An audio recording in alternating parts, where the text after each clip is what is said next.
Bismillahirrahmanirrahim. Assalamualaikum warahmatullahi wabarakatuh. Perkenalkan, nama saya Sawaluddin. Dan saya Sibabatullah Suaidi Az-Zain Lubis. Di sini kami akan sedikit memaparkan tentang konsep dasar dan tujuan pendidikan dalam Islam.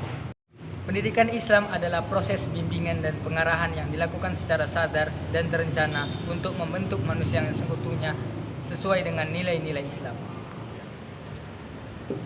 Ibaratnya sebuah peta harta karun yang membantumu menjadi manusia seutuhnya. Dengan berlandaskan nilai-nilai Islam, kamu akan menjelajahi berbagai aspek kehidupan mulai dari jasmani, rohani, hingga akhlak. Coba dulu jelaskan sedikit konsep dasar pendidikan dalam Islam. Oh, jadi gini, konsep dasar pendidikan Islam meliputi tauhid. Maksudnya keyakinan kepada Allah Subhanahu wa taala sebagai satu-satunya Tuhan. Yang kedua, khilafah. Maksudnya manusia sebagai khilafah di muka bumi. Dan selanjutnya, ketiga, takziyah. Penyucian jiwa dari hawa nafsu dan akhlak tercela.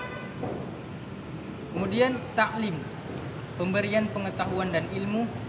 Yang terakhir, tarbiyah, pembinaan dan pengarahan untuk membentuk pribadi yang berakhlak mulia. Jadi tujuan pendidikan dalam Islam itu apa, Le? Jadi gini, tujuan pendidikan Islam secara seluruh umum adalah membentuk rahasia yang seutuhnya, yaitu insan kamil, yaitu manusia yang sempurna secara jasmani, rohani, dan akhlaknya. Kedua, Abdurrahman. Abdurrahman siapa pula? Penjual bakso itu, Le? Bukan, Abdurrahman itu manusia yang hamba Allah, yang taat dan patuh kepadanya. Oh, kira Abdurrahman penjual bakso itu kan namanya Abdurrahman, Le. Bukan, ini kita lagi pembahasan tentang pendidikan Islam. Oh iya, Le. Jadi tujuan selanjutnya apa? Oh, yang selanjutnya khilafah fil ardi, yaitu manusia yang mampu mengelola dan memakmurkan bumi dengan baik. Yang terakhir, mujaddid, manusia yang mampu memperbarui kemajuan kehidupan umat manusia. Terus, Le, cara menerapkan konsep dan tujuan pendidikan Islam dalam kehidupan sehari-hari itu kita harus bagaimana? Oke, mengajarkan anak-anak tentang rukun Islam dan rukun iman. Membiasakan anak-anak untuk sholat, menanamkan nilai-nilai moral dan spiritual kepada anak-anak, seperti kejujuran, keadilan, dan kasih sayang. Memberikan pendidikan tentang sains dan teknologi yang sejalan dengan nilai-nilai Islam. Oh ya, Le. Kan ada yang namanya pendidikan Islam dan ada yang namanya pendidikan umum. Terus perbedaan antara pendidikan Islam dan pendidikan umum itu gimana, Le?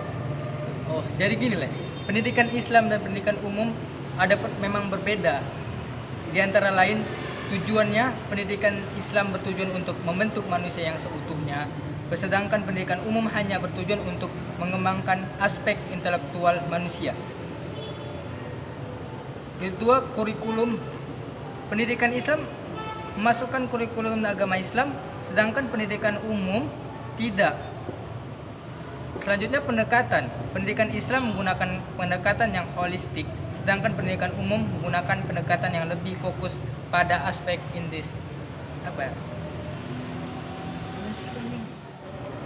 Gantiin dulu, aku dulu yang nanya.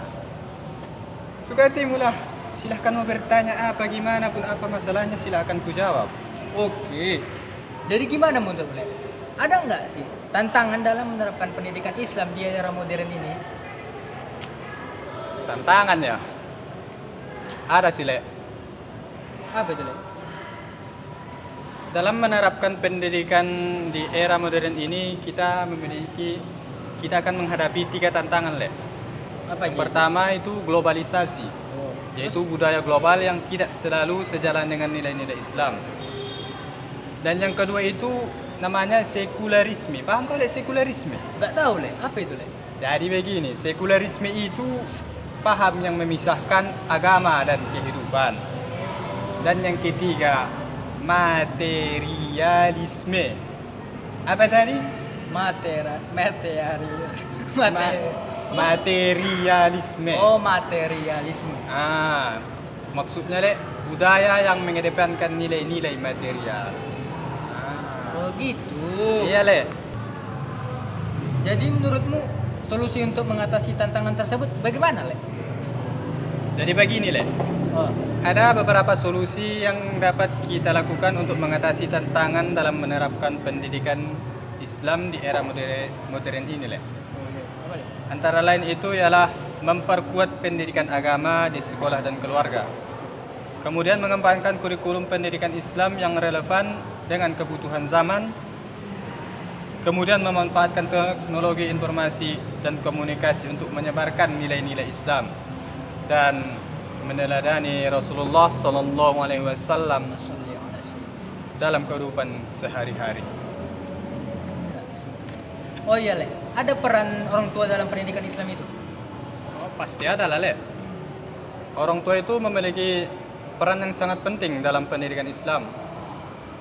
Orang tua itu bertanggung jawab untuk menanamkan nilai-nilai Islam kepada anak-anak dan mendukung pendidikan agama kepada anak-anak dan juga menciptakan lingkungan yang kondusif untuk pendidikan Islam di rumah.